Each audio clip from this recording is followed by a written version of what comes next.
But the long and short of it, the thing you need to know is that for covalent bonds, they share their electrons, and for ionic, they transfer an electron from one atom to another. So now let's answer this last question. Why do chemical bonds form?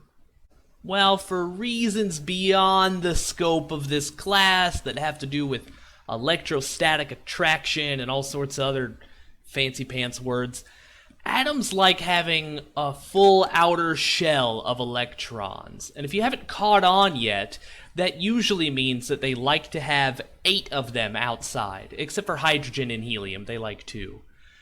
Because they usually like to have 8, we call this the octet rule. So the octet rule states that atoms bond so they can have 8 valence electrons. Basically, if they can trade electrons or share them in order to get 8, they'll do it. Except for hydrogen. It's an exception, it only likes to have 2.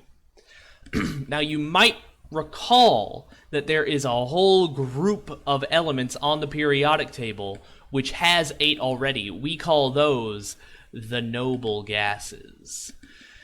They're called noble because they don't like to interact with any of the other peasants on the periodic table. You will be very hard-pressed to see a noble gas inside of a compound. They do not like to form bonds at all. And it makes sense. They already have 8 valence electrons. They have no reason to share or trade with anybody. The way that I think about the octet rule is I just try to think of any atom that can fit into a compound as being pretty much like Simba. They just can't wait to be king.